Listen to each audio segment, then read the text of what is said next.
Welcome to SportsBanter. This is Bryce, and we are back this time for AEW Dynamite post-game review here for the June 18th, 2021 edition of AEW Friday Night Dynamite.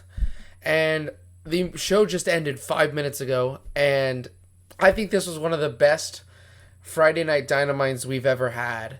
And that's kind of saying something. We've had like 3 or 4 up until now, and this has been the best one. This has been a show that flowed very well, and I enjoyed pretty much almost all of the segments of the show. So let's get it started with the first match, which was an MMA rules cage fight between Wardlow and Jake Hager. And this match was kind of weird. I don't know if I really liked it or not. There was some MMA, in the match, but it was also looked so fake, and they combined it with pro wrestling. I enjoyed it, but I also it just really didn't sit well with me that, it looked so fake. So it was a mixture of good and bad. I say it's all right. I mean, it did its job. In the end, Jake Hager won by submission, made Wardlow tap out in the second round. They tried. It was all right. I know there were people that loved this match and there were people that hated this match. So I really can't give a fair assessment on this, as I'm not really sure where my feelings are at the moment. It was one of those matches where it was a questionable match on the show. Maybe it'll stick out, to people for it being what they think is bad. I think it'll be all right.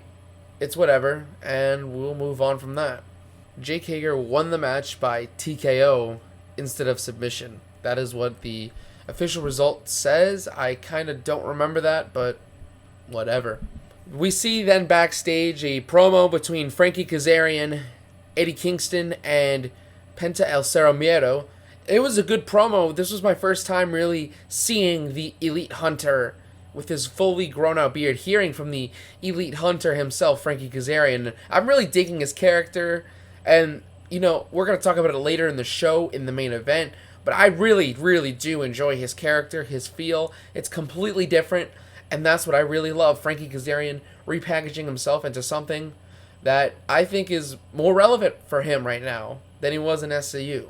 So, but the entire promo in itself was pretty good, and it got me really hyped for the main event. Next match, we had Ethan Page and Scorpio Sky against Darby Allin in a handicap match. And upon first, when I was watching this, it was alright, wasn't the best. I kind of was not invested in the beginning.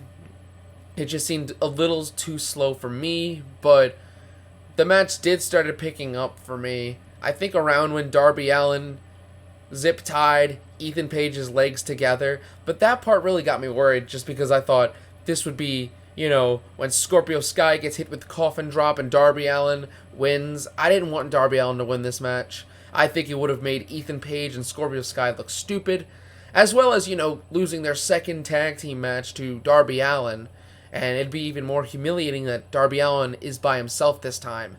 So it all worked out, though, because, Ethan Page found a toolbox under the ring, freed himself from the zip tie, went on with the match, and the team of Ethan Page and Scorpio Sky ended up winning this match. Ethan Page hit the Ego's Edge and pinned Darby Allin in order to pick up the victory. And yeah, this makes Darby Allin look kind of stupid for, requesting this handicap match, but at the same time, that's part of his character. Darby Allin is so relentless. He's so kind of dead set on doing things himself that Sting's getting involved would just be against his character. So I'm glad that AEW kind of sticked to that story there, and I was in the back of my head, I was thinking maybe Sting will come out. I am so glad that didn't happen. So now moving on to the next segment, it was a match between Orange Cassidy with the Best Friends and Chris Statlander going against Cesar Bononi and the rest of the Wingmen, which are Peter Avalon, JD Drake, and the Hollywood hunk, Ryan Nemeth. I didn't get to see too much of this match. I was making my bed, if I'm completely honest. I was watching also the NBA playoffs, so This match I really didn't watch too much of. I know Orange Cassidy wins with the orange punch. I guess it was pretty good. I mean, it's an alright segment. The show in the beginning really didn't get me too excited. I mean, the Darby Allin versus Scorpio Sky and Ethan Page match was pretty good, but the rest of the matches have been like, okay, nothing too out of the ordinary. And then backstage, we see Alex Marvez interviewing Jungle Boy, and Kenny Omega, interrupts this interview via a golf cart, and Omega's challenging Jungle Boy to punch him in the face, kind of get Jungle Boy to show that aggressive side of him. But it ended up being a ploy as Nakazawa hits Jungle Boy from behind and assaults him. But Jungle Boy, once again showing his wild side, fights back against Omega and makes Omega run away using the golf cart. So this really gets me excited. Next Dynamite, Saturday Night Dynamite, 7 p.m. Central Time. Finally, a Dynamite that's not so freaking late. I'm excited for this live show. Omega versus Jungle Boy at the main event of the show. It's going to tear the house down, and I'm so glad that there's a crowd at Daly's Place for that match. And then we have another segment with Alex Marvez, this time interviewing Matt Hardy in the Hardy family office. And, Matt Hardy going on his usual tangent about how Christian should not be in AEW. And then Christian all of a sudden comes out of nowhere and attacks Matt Hardy. But this time Matt Hardy locks Christian Cage literally behind a cage. That is nice. That I kind of hit me there. That's hilarious that Christian Cage was locked behind a cage as Matt Hardy warned Christian Cage to retire. And of course Christian Cage is not going to do it. What happened to Christian Cage behind the cage? We will never know. But we can only hope that Christian Cage escaped the cage. All fun and jokes aside, the next match was one of my favorite matches of the night. It was Cody Rhodes and Brock Anderson in his debut. And if you don't know, Brock Anderson is the legendary Arn Anderson's son. And both of them are going against QT Marshall and not Anthony Ogogo, but this time Aaron Solo of The Factory. So this match, I was very entertained. I felt that the spotlight of the match was truly on Brock Anderson and his debut here in AEW, and he really impressed me. I might be a huge fan now of Brock Anderson. I love his in-ring style, his, kind of strong man. He's also kind of a throwback, and I also liked QT Marshall's performance in this match. I don't understand, too much of the hate against QT Marshall. I think he does a good job being a heel in that ring. Maybe it is, the fans being worked by QT Marshall's heel tactics, his heel, demeanor. Who knows? But I enjoy watching QT Marshall, although I'm not really excited for the Road Rager match. The strap match between Cody Rhodes and QT Marshall that's happening in a couple weeks. But that's beside the point. This tag match was one of my favorite. It made Brock Anderson look like a star, and I really liked after the match where Cody Rhodes just dipped out of the ring and let Brock Anderson have the spotlight with Arn Anderson. That was a really, really subtle thing, but a very humble thing from the American Nightmare Cody. Next, we see a pre-tape segment between Jake the Snake Roberts and Lance Archer, and this is building up to somewhere. Basically, Jake the Snake Roberts is saying that Lance Archer is tired of waiting and he's ready to take what is his. And we don't know what that's going to lead to, but, we'll have to see about that. Maybe he's actually going to win a title here in AEW and, get a win. Who knows? I don't know. Then Jim Ross sits with Andrade El Idolo. And this wasn't that bad. I mean, I was expecting much worse for this sit-down interview.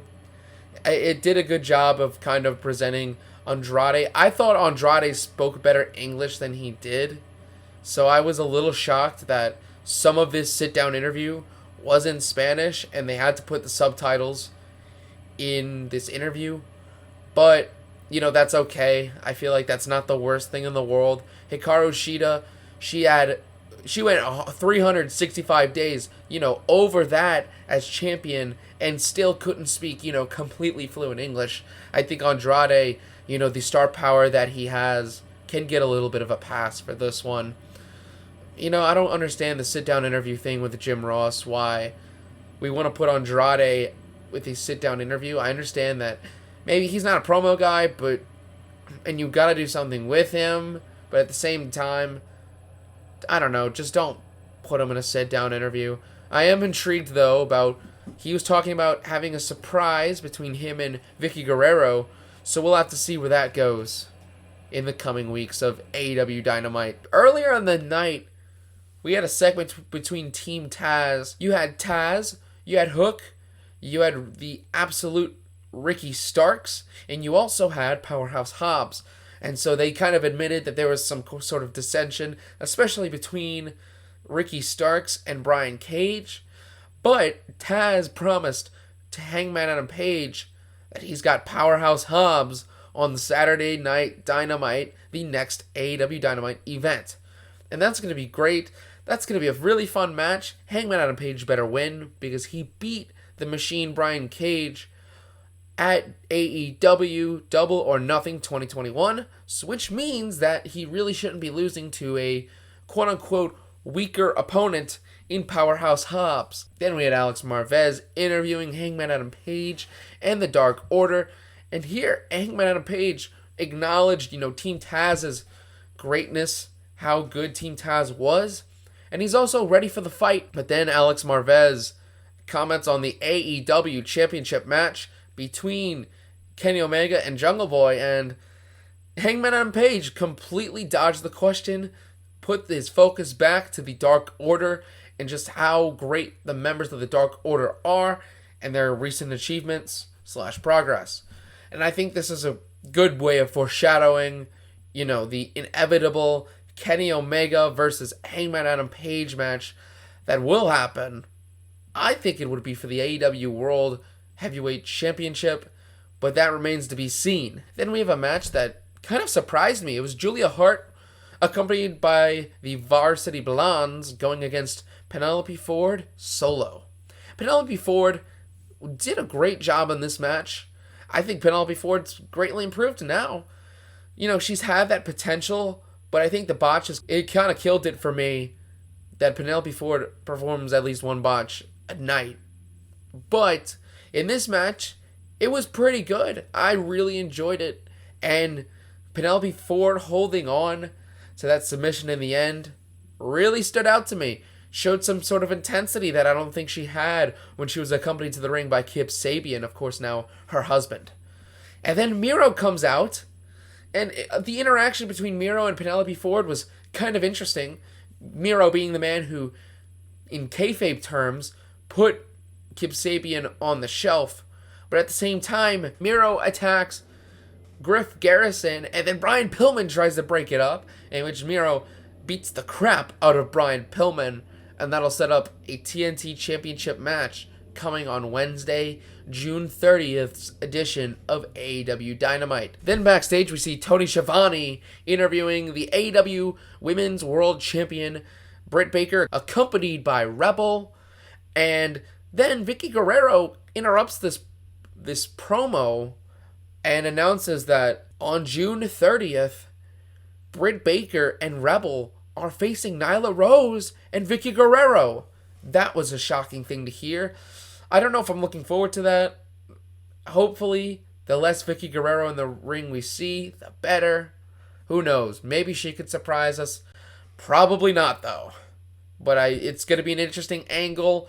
Maybe it'll be the setup where Nyla Rose possibly pins Britt Baker, sets up, a title match in the future. Then we get more matches announced for the June 30th edition of Wednesday Night Dynamite. The first Wednesday Night Dynamite back at its normal slot, back at its primetime slot where it's supposed to be, and where, barring the NBA Finals, it should have never left. We also have just a really, really good match announced for that show, the main event, MJF versus Sammy Guevara. And I can't believe that match is happening on June 30th.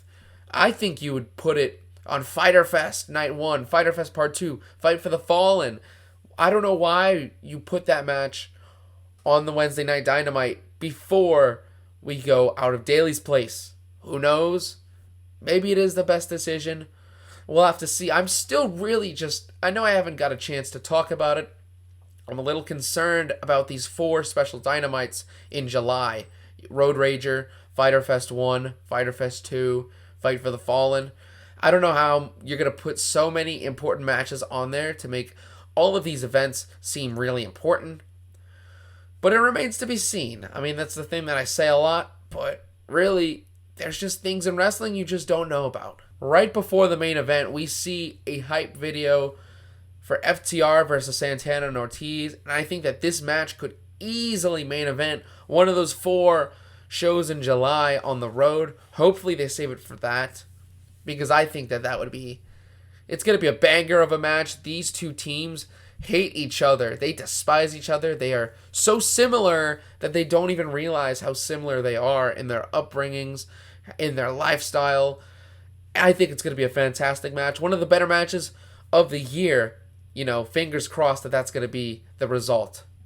And then we get to the main event, a 6-man tag team match. Frankie Kazarian, Eddie Kingston, Penta El Cero Miedo going against Matt Jackson of the Young Bucks, of course one half of the AEW World Tag Team Champions, and the Good Brothers. And this match was a perfect main event. I say perfect, I don't really mean perfect, but it was a very well-paced main event. It was a fun match, kept me invested. I really like Frankie Kazarian, his character. It's fantastic.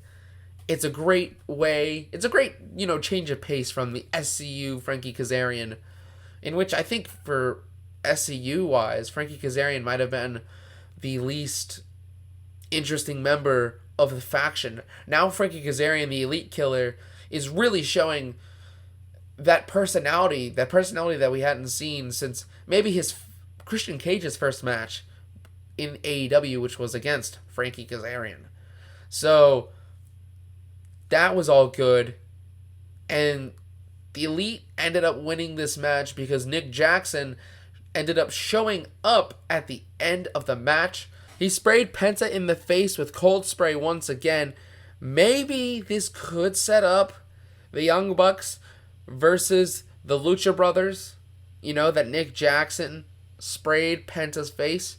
Carl Anderson ends up pinning Penta for the 1-2-3. The Elite end up on top, and that's the end of the show. No, nothing else. No brawl. Maybe that was something else that really stood out. There was only one brawl in the show, if I'm remembering things correctly. There was only one real brawl. And I know that a big criticism before was the amount of brawling going on in AEW, especially with the Dark Order. We didn't see the Dark Order run out tonight, which was a refreshing change of pace. I'd say so. But overall, this was a pretty good Dynamite. Not one that you'd really praise for being top to bottom, the most exciting action. But I think that for a Friday Night Dynamite, started at 9 p.m. Central, this was a pretty good show. I'm surprised I wasn't burnt out because I watched SmackDown, for 2 hours, went straight to Dynamite for 2 hours. Who knows why I'm still talking about wrestling 30 minutes after the show, but that's what happens when you're a wrestling fan. You eat, sleep, digest wrestling, repeat. But that is the end of our little discussion between you and I. That's the end of the AEW post-game show. If you liked it, give it a like. Comment your thoughts down below. Comment how excited you are for next week. And until next time, this has been Bryce. Sayonara.